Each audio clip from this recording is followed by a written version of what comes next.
Good afternoon, everybody. Thanks for joining today's live stream. Today we're going to be looking at what's new in Capture One, and in particular, that's the version that was released just a week ago now, I would say, release number 16.2. So we're going to be talking about everything that's included and give you a rundown. For those of you on YouTube and Facebook, welcome. If you want to ask me a question, you're very welcome. Just put that in the comments or the chat, and that will come straight through to me. If you are in our webinar room and you'd like to ask a question, then you can do so, but try to keep your questions to the Q&A tab, but that keeps it out from the chat.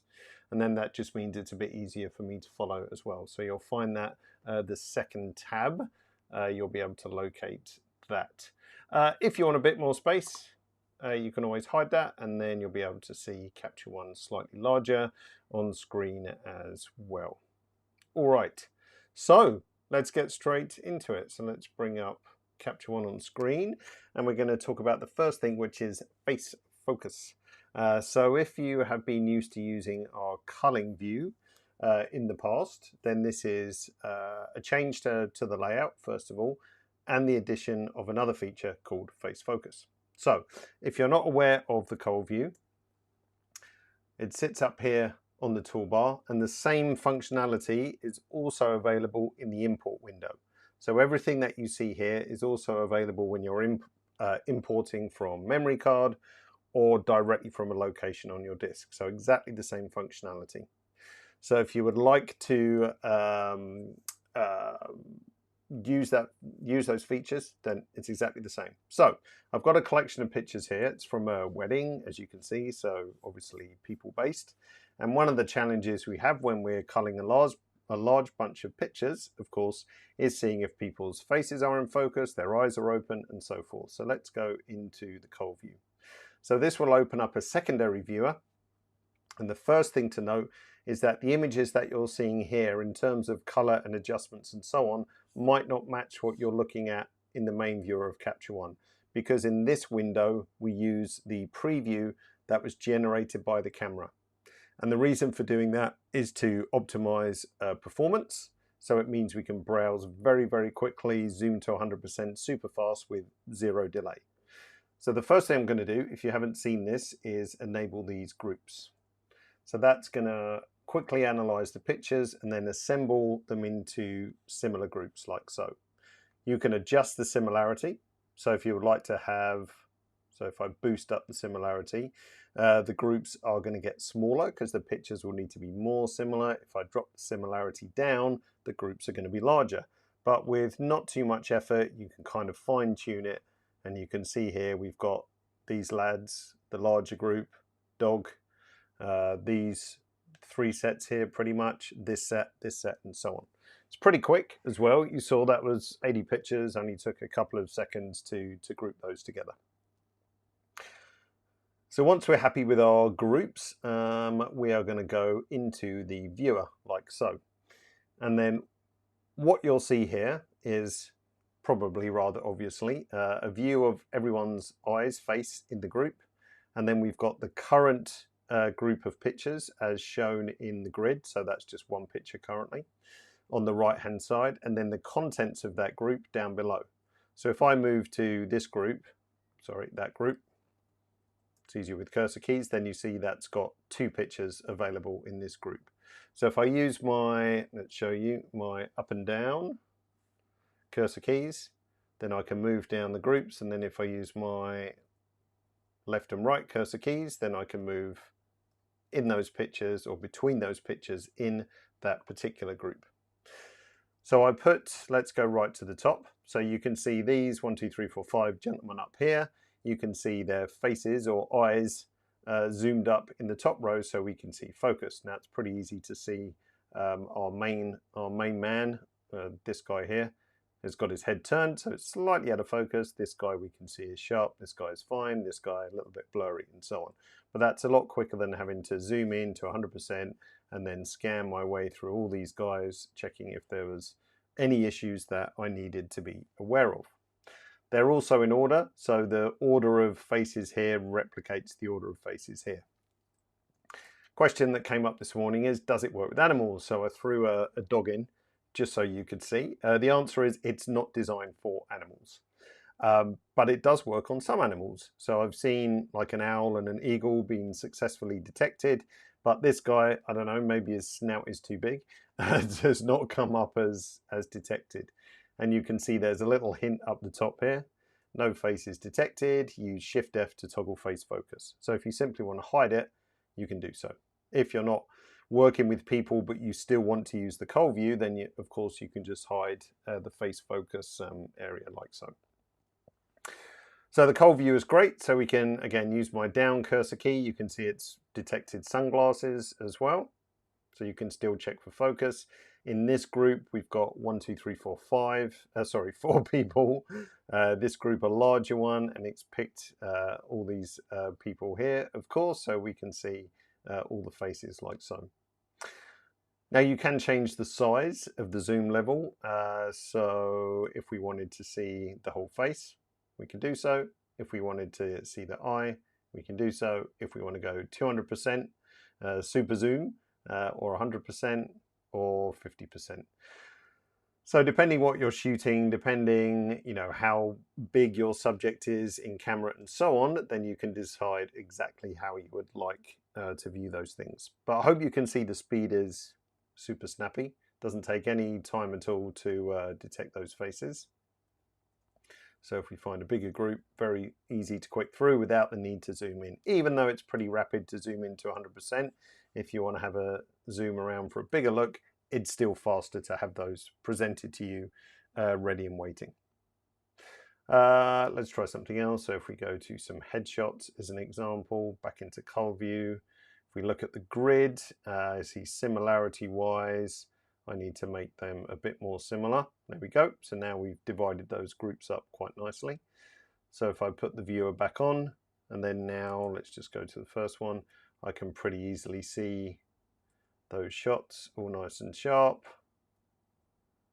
and so forth. So no misses there. But very easy to then judge composition, whether their eyes are open, whether their face is the right expression, if you're zoomed out a bit, and so on. So a really nice speed alternative.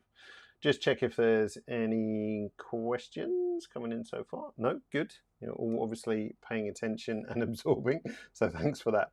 So that's face focus. And the other tweak, of course, was moving, if you're used to this feature already, this set here. So the contents of a current group used to sit alongside it, but it wasn't such a popular layout, so we decided to shift it to the bottom. Let's see, Byron says, is there an option that allows C1 to read the RAWs as they are shot off the bat instead of adding its own profile, which is usually auto with an enhanced look? You can, it depends a little bit on the camera. Whoops, I closed capture one second. It's moved it over here to this window. It depends on your camera. So if we look at base characteristics, which I can't remember where I put, here it is. So depending on your camera, let's just switch back to this collection. So under base characteristics, you've got Canon EOS R5 generic, and then you've also got Pro Standard, which I would suggest you switch to if you haven't, because that definitely gives you better colors and a few other advantages. But depending on the camera, so for example, if we find something with Sony on it, let's go to, this is I shot with Sony, I think. So we've got Pro Standard, yep, and generic. Some cameras you might find another profile which is closer to the manufacturer's profile, to be honest. But I would hope that you would actually prefer the Capture One profile, to be perfectly honest. All right, and there was another question, Keith. When will this update be available, and will that update have support? So this is out now, Keith. So this was released last week, I would say. And the S5 II, there's actually another update coming probably within the next 4 to 7 days. I'm being conservative, it might be a bit faster than that. And I think, don't quote me on it, but I think that has the S5 II in it as well. Nikon Byron is saying, so I believe there are some Nikon profiles in there as well. So if you look in the base characteristics, or it could be in the curve down here as well, but just check in the base characteristics and see what options you've got, okay? Or you might find in the curve that you prefer linear response, but that's super flat. Just depends how flat you want to go, okay? But take a look at that. All right. Final question over here. Can you delete in the cull feature? Matthew says, yes, you can. Just use your shortcut for delete and you can delete and it will go into the trash.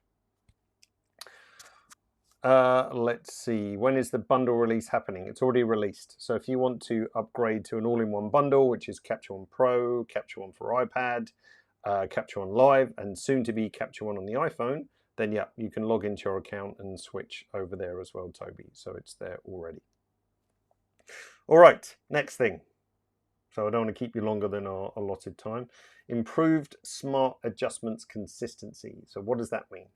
So I'm going to quickly cover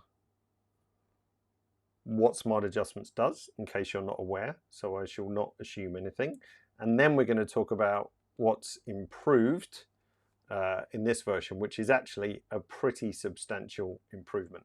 So smart adjustments works like so. It's designed for people editing, so people photography. And what it does is that it uses some AI, the buzzword of the year, of course, technology, to even up a bunch of pictures with exposure and white balance based on face detection. So if we select all these pictures here, and we shot these on purpose to vary between indoors and outdoors, we messed up the exposure, we messed up the white balance on a few, just so that Capture One had a little bit of work to do. So the process goes like so. So I'm going to take this shot, I'm going to make that a little bit brighter, and I'm going to go for a cooler look. And I'm going to say in the Smart Adjustments tool, this is my reference. So now this is my reference of how I would like my skin tone, if you like, white balance and density to look. So now I'm going to select all of these, and I'm going to hit the apply button like so. So what Capture One will do, will detect faces in each shot and then even up those exposure and white balance across the board. And now if we turn on before and after, you can see they are way more consistent than they were before. Nice consistent white balance and exposure pretty good as well. So that gets you, 80–90% of the way of an edit. We can also throw a style on. We'll do that on another example. But if I need to do any tweaks, the next best thing to do is use something called speed edit. So this one here, the highlights are a bit on the strong side, so I want to pull the highlights down on that. If we look in our keyboard shortcuts, you'll see under this category, speed edit, we've got a number of the popular adjustments bound to a few shortcut keys. If we look, we can see highlight is A. So if I hold down A on my keyboard, like so, underneath you can see the little highlight slider pop up under each picture. And now if you can't see my Wacom pen, it's right here, but if I click drag on this picture, I can now reduce the highlights on everything, like so. Now, if I only want to affect this picture, I can turn this guy off, edit selected, which is also under here as well. So if you don't have it on your toolbar, you can always right click and customize your toolbar and drag and drop edit selected. Now if I hold down A on my keyboard, like so, I can then just drag the highlights down on this one. So that's essentially what smart adjustments do. No, Byron, it's not a new feature. It's been there for quite some time. So it was actually back in November that would have come out. But what we've done is do a really nice edit to it. Speed edit's also always been around as well. Speed edit was introduced in version 21, I think. I'm not sure. This question we're going to get out of the way because I know a bunch of you are going to ask it. When will Capture One introduce subject and background AI detection like Lightroom? If you look on our forum, and I'll show it to you a bit later on so we don't get off track too much, you can feature request on our forum.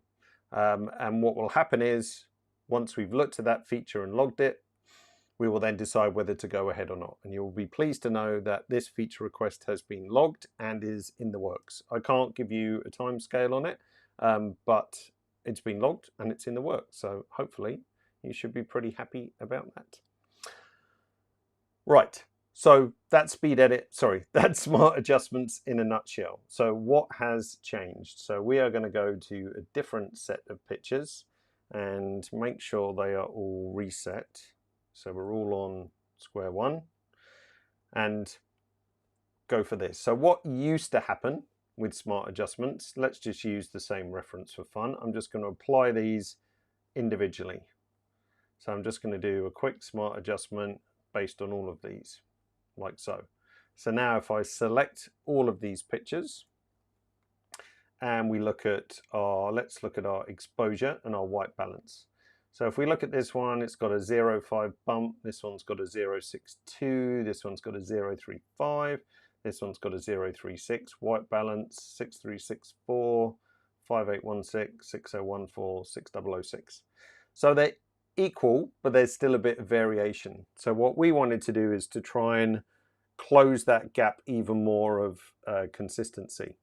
So let's reset these once more. Let's turn on edit all selected so it's all reset.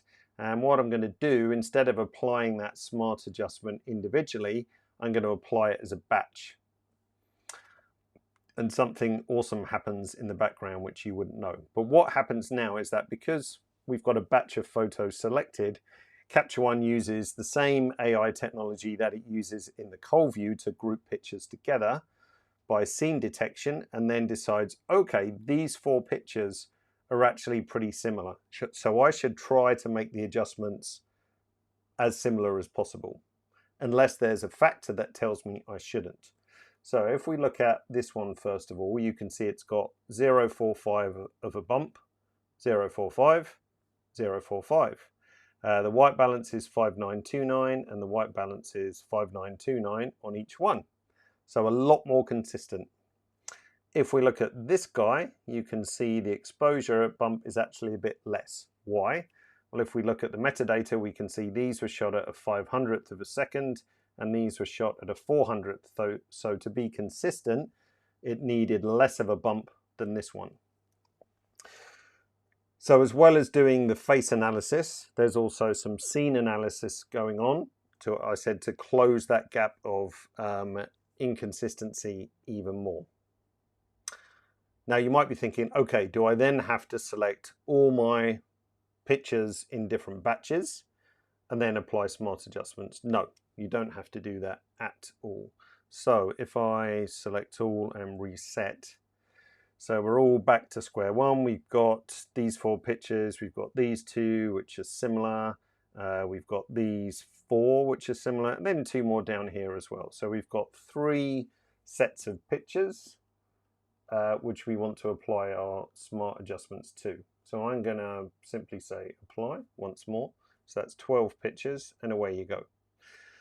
So again, looking at the top ones, this guy had a bit more of an exposure bump. These 3 match quite nicely. This one and this one, they've got slightly different exposure but the same white balance. Why is their exposure varying? Again, this one was shot at 1/800th of a second. This one is at 1/640th. So this one's had a little bit less of an exposure bump. If we look at this one, we can see we've got similar exposure bump on each one, and also this one, similar exposure and matching white balance like so. So by using that face detection and scene detection, combining those 2 things together, then you get a really nice consistency on a batch edit like so. Someone asked this morning, isn't this the same as copy paste? Absolutely not, because all copy paste does is take a value from one picture and paste it to another with no awareness of the situation or the scene on the picture. So what smart adjustments is doing, imagine you had 20 glasses of water, all with different levels in them. I'll make myself a bit bigger. So 20 glasses of water, all with different levels in them. And then what smart adjustment does, it comes along with its big glass of water and tops everything up till they're the right amount. If it was copy paste, some might overflow, some might not get enough. I'd say the difference between Smart Adjustments V1 and V2 is that now this big glass is getting more and more accurate at filling them exactly to the top without any little gaps. So it's very, very different to just a simple copy paste. Dan says, how many images can the cold function operate on? I have a session with 4,000. Yeah, absolutely. So the only difference you'll see, Dan, is the time it takes to assemble groups. So if I said cull, see, that was almost pretty instant to put them into their groups. That will take a little bit longer, but it's so fast anyway, I don't think you're going to be hampered by it. Let's see. Mark says, I'm moving from Capture One 11 to 23. Nice to have you, Mark. And I'm not familiar with the cull mode. Is it part of the pre or post import process? Well, it's available in both. So if you're importing, you can do it in the import window. If you don't want to do it in the import window, you just want to ingest everything, then you can do it at any point in Capture One as well. So it's totally up to you, to be honest. So it is really your choice, but you can use it everywhere in that respect. Do you need a face and the scene detection? No. So Smart Adjustments is based on faces. But I mean, this example I picked, say this one in particular, because this wouldn't actually reliably pick a face, because faces are generally pretty easy to pick because they have two eyes, a nose and a mouth, and even in side profile they're really easy to pick as well. So Capture One would have no bother picking these pictures out whatsoever. This one, it would possibly fail, especially as we've got blonde hair and dark hair. There's a big difference between what can detect. But because Capture One knows that, okay, these four pictures are pretty similar, I'm just going to assume this one, even though there's no faces present, but the scene detection scores very high compared to these three, I'm going to treat it the same. So it doesn't have to have a face in it for it to be accurate. All right, so that's Smart Adjustments. What are we looking at next? I need to look at my list. Yeah, let's go for custom shortcuts, I would say. Are we going to do that now? Yeah, let's do custom shortcuts now. I think I did it in a different way earlier, but yeah, let's have a look at custom shortcuts. So let's go ahead and reset all of these. Why not? Let's do it once more. So let's go for a quick edit. So I'm going to put a style on this picture. Let's go for, I'm just going to delete some old styles I did this morning. Delete those because we'll recreate those. So let's go for a film look.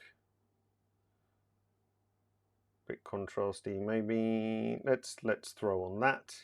And then I feel that's a little bit on the cold side, so I'm going to warm that up. That's better and slightly brighter. So we've got a style. Well, we've got a style in place, and I'm also going to set that as a reference. And let's save this style. So what I've done here, so when we've saved this style, it's got the Smart Adjustments component in it and the creative look of that style. So it means we can put a style on a sequence of pictures like this, get the nice creative look from the style, but we've also got the Smart Adjustment element in there too.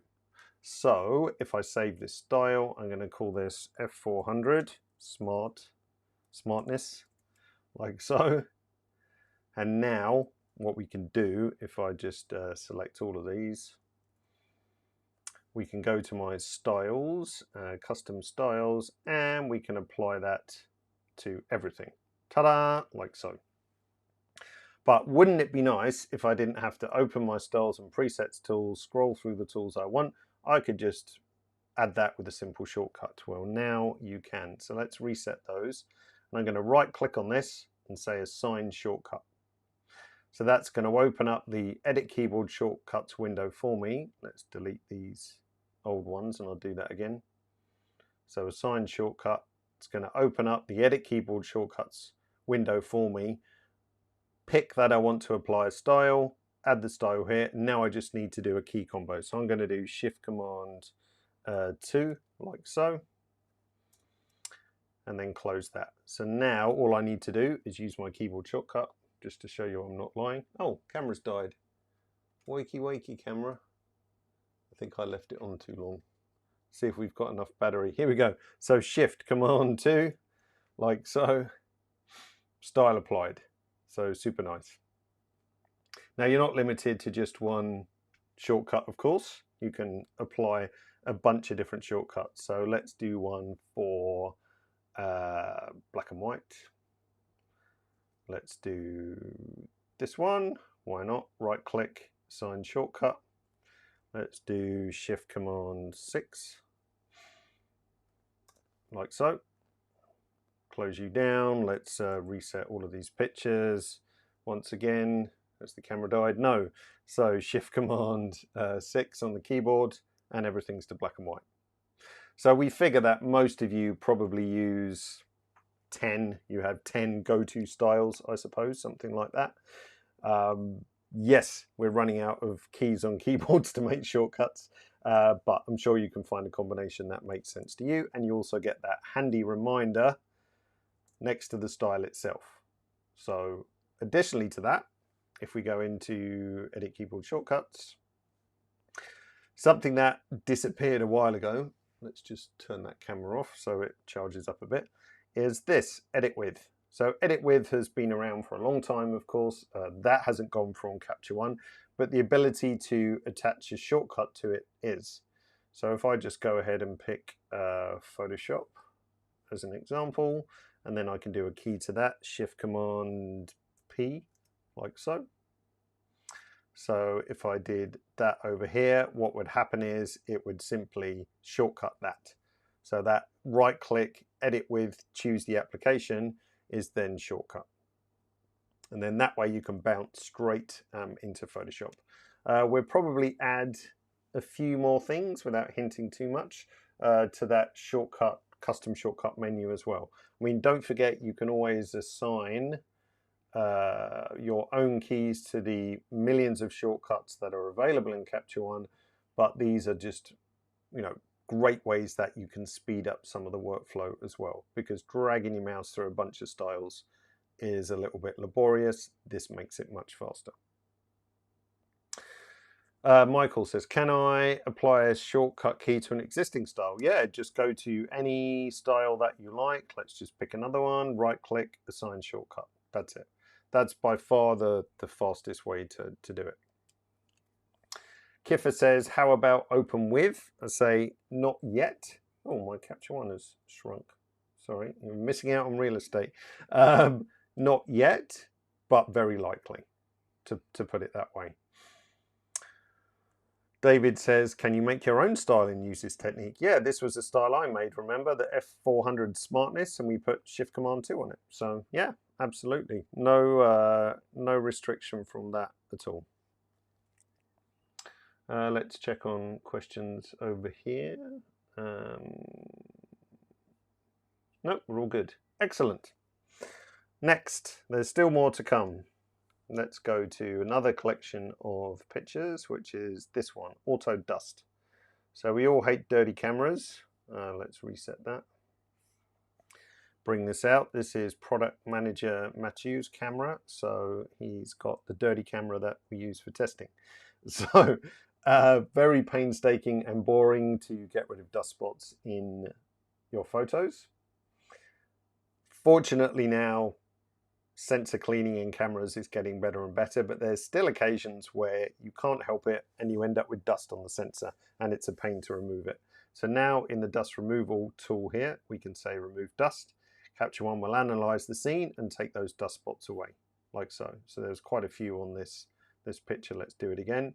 It's nice and fast, it doesn't take long, and away you go. Let's do this one. Let's reset that because I'd done it earlier, I think.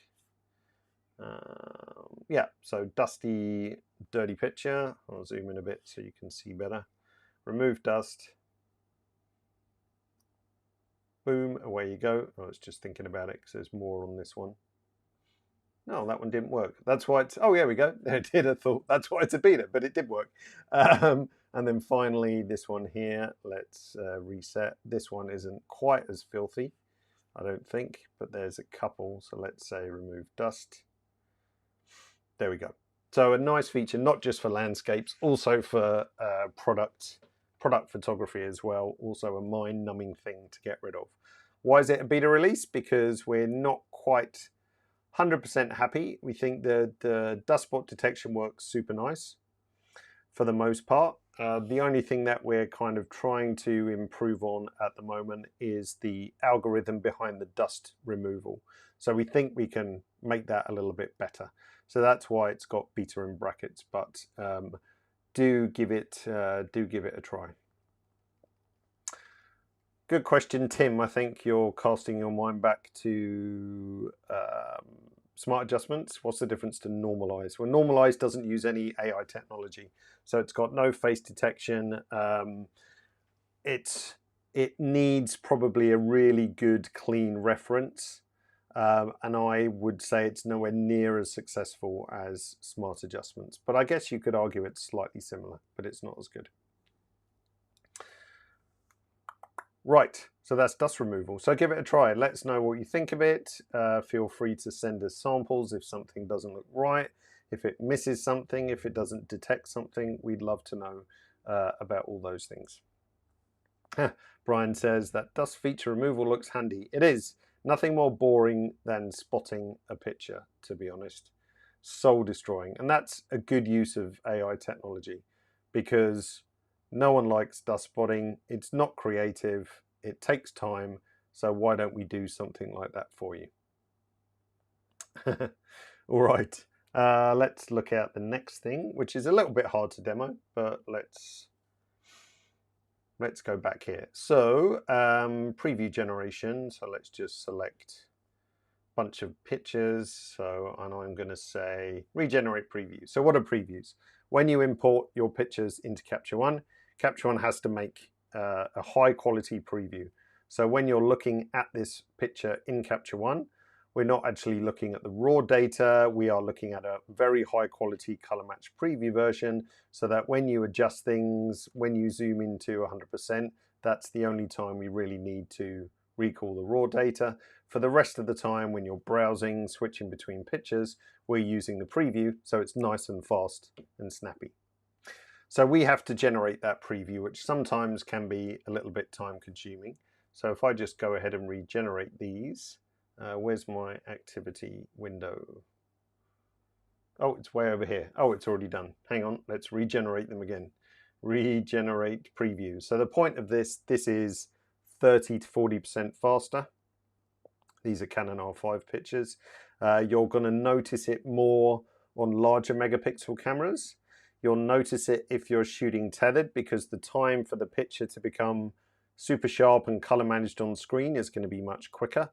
And for DNG files, it's probably even about 50% faster. So it's a nice preview bump all round.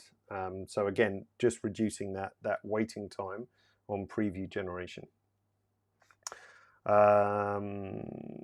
Faster preview gen, and we've got two other things. Well, a basic thing, wireless tethering for Fujifilm. So wireless tethering has been on for quite a while in Capture One. It started with the Canon R5.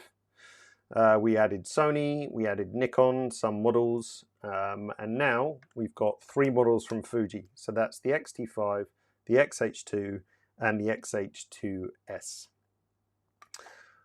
The reason why there might not be other models is because essentially they don't have the hardware to support it.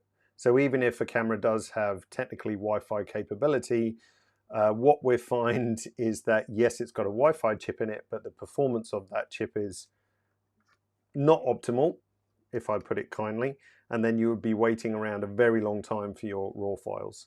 So for example, on the X-H2 and X-H2S, you can actually buy an additional grip that goes on the bottom. It's called an FTXH, I think, which has a bunch more Wi-Fi hardware in it, more antennas, which gives you a dramatically faster capture time, like I think 3 seconds or so, 3 or 4 seconds for a raw file. Without that grip, then you're probably going to be 3 to 4 times longer. So it just depends. There's lots of factors on the performance, speed of your network, how far you are away from your router.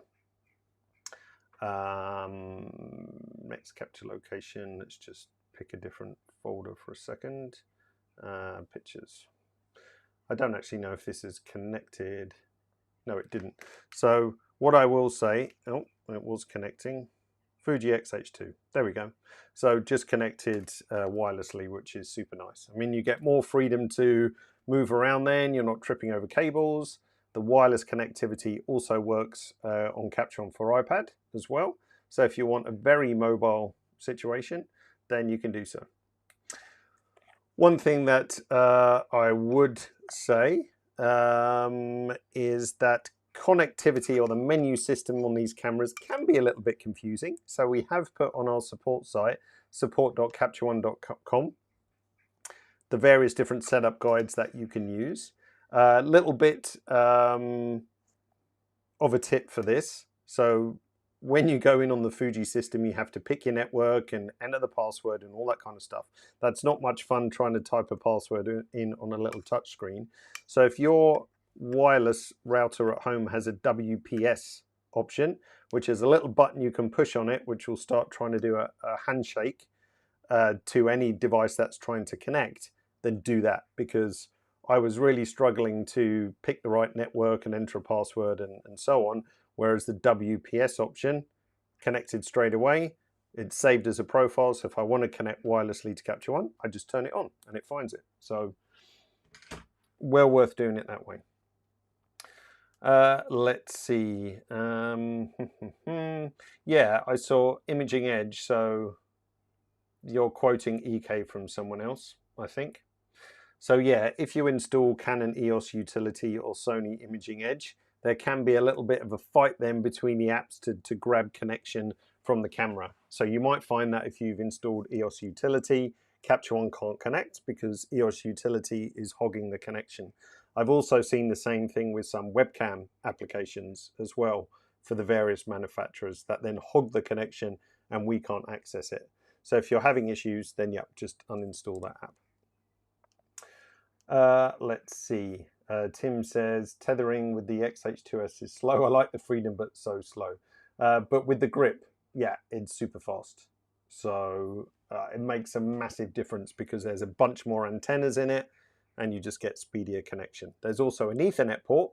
So if you wanted to have a super long Ethernet cable to connect tethered, you could do that as well.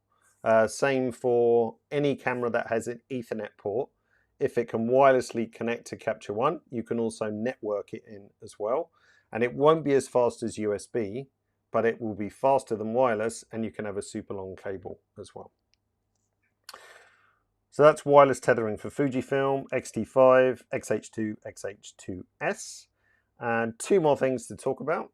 First one is going to be Frame.io. So if you're not aware of what Frame.io is, so it's an application or an online application that works as a suppository. Suppository, that's not the right word. That's something else.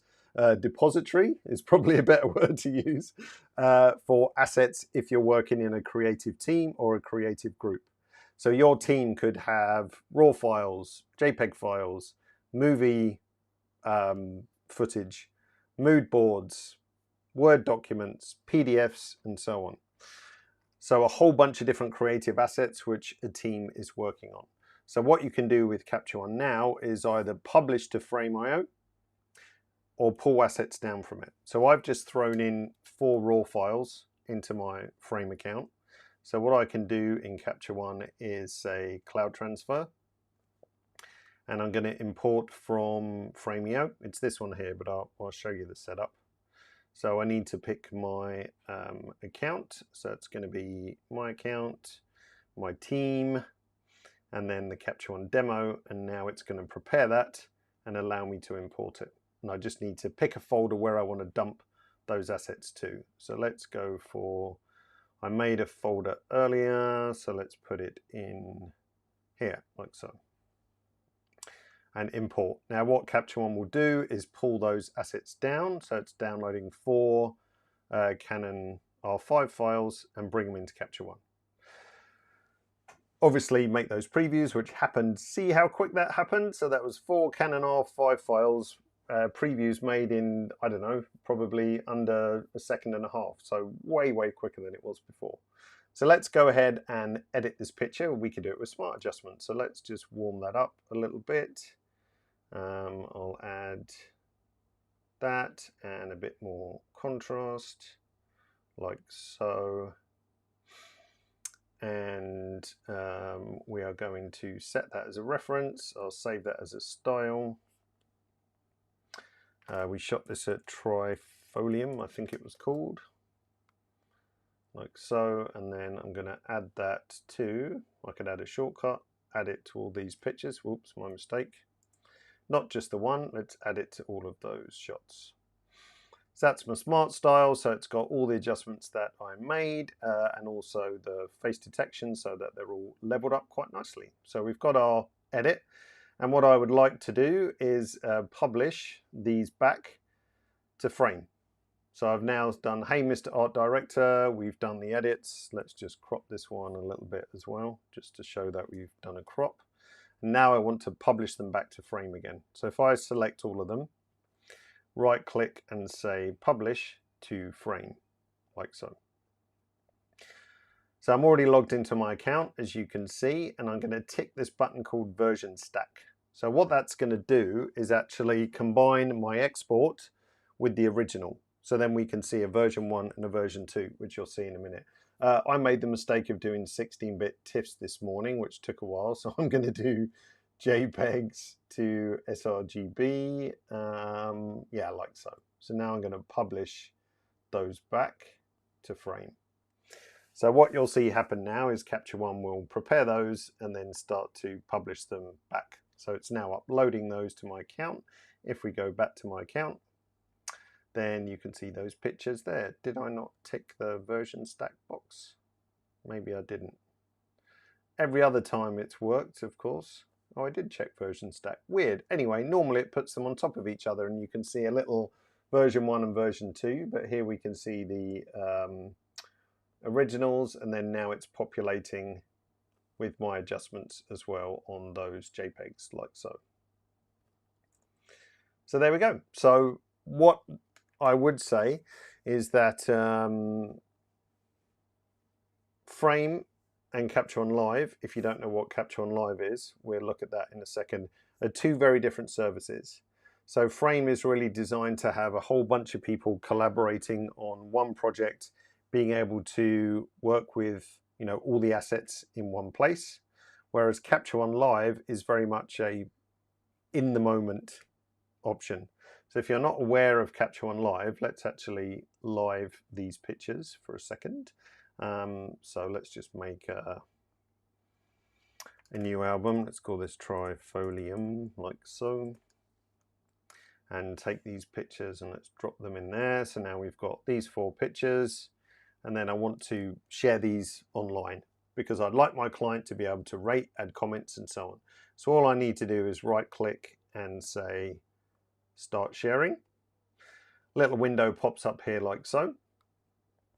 And I'm just going to copy this share link, which I could give to you guys as well if I wanted to, and paste that in the browser, and away we go. So now I can see these 4 pictures. I can open them up, browse through my cursor keys quite nicely. And what I can also do is throw in a star rating and a color tag, like so, and that will instantly be synchronized back to Capture One, as you can see. So we've got my orange tag and my 5 stars, and we've got my orange tag and my 5 stars there online. So this is great for people who need to collaborate remotely. You can use it for your clients to be able to pick their final pictures. As I said, they can also make comments. So if I open this comment one, this is the best, like so. Send that, and then currently I'm anonymous, but there are plenty of security options in Capture One Live. If we just go back to this and say manage access, I can punch in an email which will send a specific message to whoever I've invited. They have to verify their email with a security code and so forth. So it's very, very secure. We've also added, which was the whole point of showing you this as well, a couple of other categories. So right now, anyone with this link can rate, tag, and comment. So I can happily go in here, I can mess around with the ratings, and I can change the color tags, like so.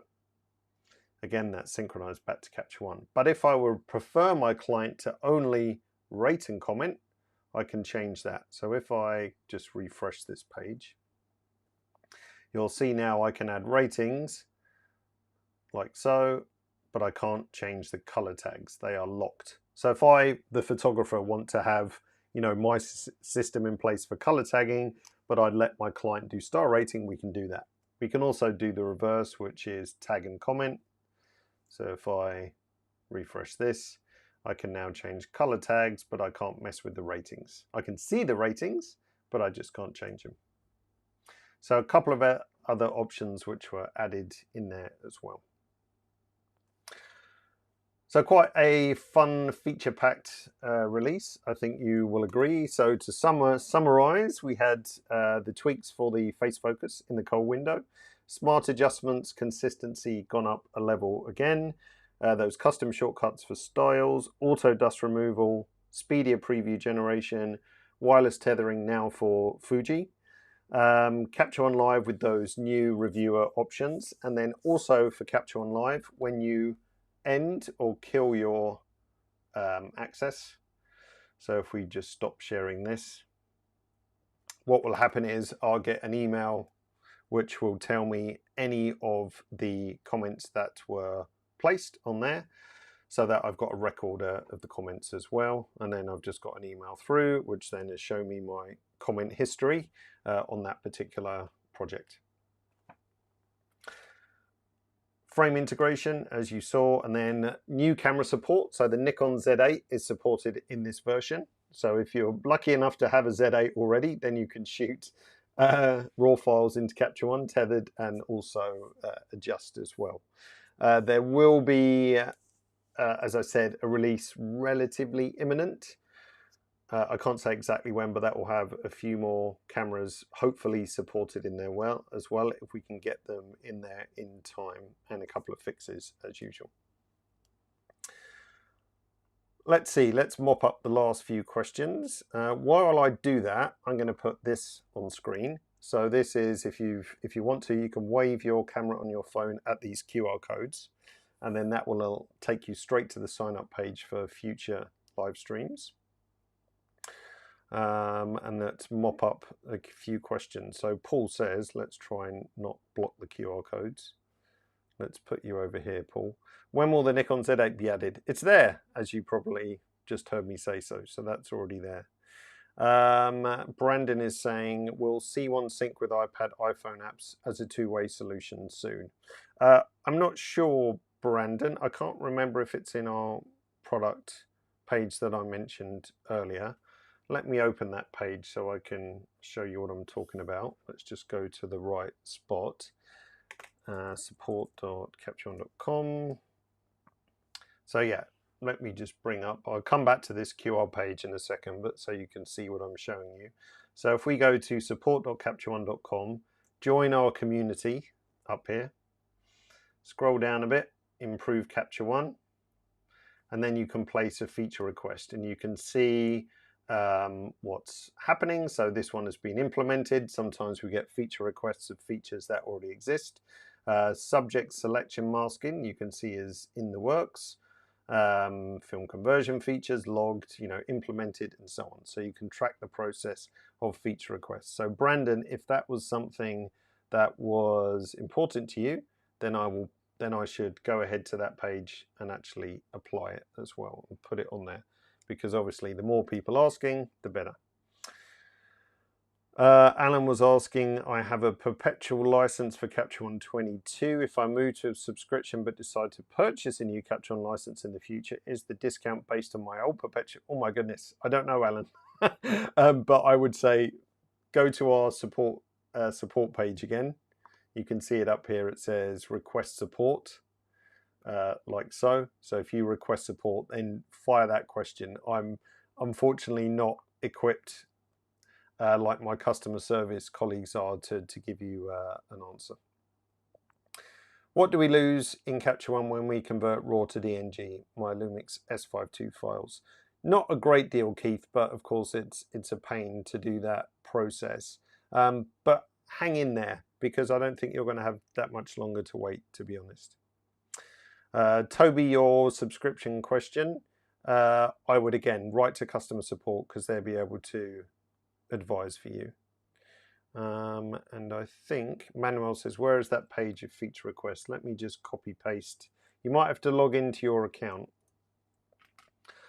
to actually view it. I'm not sure, although I'm not signed in, so you should be able to see it. But as I said, if you go to support.captureone.com right here, and then go to join the community in the middle, and then scroll down a bit, you'll find it here, improve Capture One, like so. Is the Z6 II compatible? Yes, it is. Is the Canon R6 compatible? Yes, it is, I believe as well. Courtney asked, how long does it take for images to show up on your computer when you're shooting wireless? It really depends on these factors. The camera you're using, some are speedier than others, how fast your network is, and even sometimes the distance from your router as well. So if you're on top of your wireless base station, then it's pretty good. If you're 20 meters away or whatever, then it's not going to be quite as strong. But cameras which are particularly speedy is like a Canon R5 with the additional grip, which has more antennas. The XH2 with the additional grip is pretty fast. I think the Z9 is very capable as well. So there's definitely wireless options out there as well. But it depends. So just test it out yourself. Lots of factors, but do reach out to us if you feel that the performance is not what you would expect. Can I tether wireless with a GFX 100S? No, you can't, unfortunately. That's one of those cameras which does have Wi-Fi inside, I think, but at the time not really built to support transfer of RAW files over wireless. So currently that's not possible to shoot wirelessly with the GFX 100. Perhaps that might change in the future, but currently the performance isn't there. Let's see. Yeah, dust removal is excellent for when copying slides and negatives. Yeah, exactly. That's one thing I haven't tried. So do try it on slide or negative copying and let us know how it goes, because that's not something I've tried. Can smart adjustments use a TIFF or a JPEG as well as RAW? Oh, I don't know, to be totally honest. I don't know. I haven't tried. I've only ever tried it on RAW files because of that editing process. But give it a try, Tobias. It costs nothing to give it a try. Any further support for tethering for Leica SL2? You should be able to tether with the SL2. Let me just go for. I'll show you this page in a minute because someone else was asking about a Nikon. So supported cameras and lenses. Let's bring this page up for you. So if you just search for supported cameras on the support page, you'll find your way to camera models and RAW files supported by Capture One. So Keown was asking, is the Z6 II compatible? So if we go to Nikon and we look at Z6 II, it's yes, yes, no. So it can't do wireless. Leica. Let's see, Leica SL2, yes for tethered. Yep, no live view, but I don't think wireless tethering, you can see here, is not available on any Leica cameras. But you can certainly tether though. Let's see.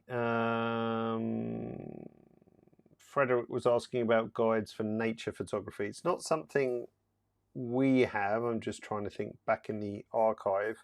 But there are a couple of nature photographers for using Capture One. I would take yourself to YouTube and do a quick search, because I have seen some wildlife photographers using Capture One.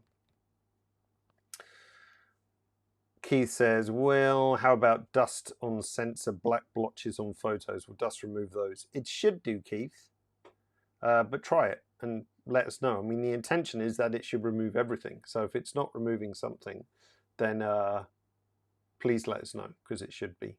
Same for rain spots. I would say probably not, because that's a different detection.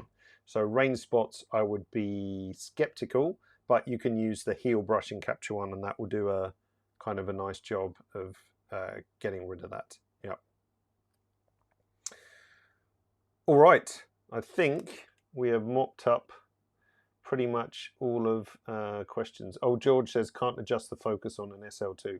A lot of the functionality that you might be missing is often down to what's available firmware wise on the camera. So some cameras we actually have quite a lot of interactivity with, like Canon and Nikon as an example. Fuji has much improved over the years, but Leica is a very close partner of ours. So if there's something that is missing, George, like that, then also bother Leica as well as us, because if you're bothering both of us, then there's more chance that something like that could happen, because focus nudge is really handy. So just to remind you about these things on my right or left. Next live stream, June 8th, editing extravaganza. So 3 photos, 3 edits. Ambitiously, I used to try and do 5, but that was too much. So that's just a nice way to incorporate a whole bunch of different editing workflows together.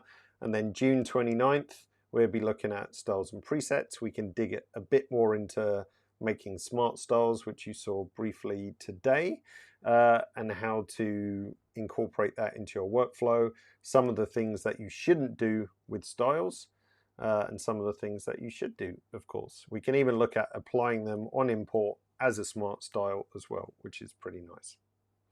So I hope to see you in the future on those. Thanks for your questions and interactivity. I normally have help on the chat, but I forgot to ask anyone to help me today, so it was just me. So sorry if I missed your particular question.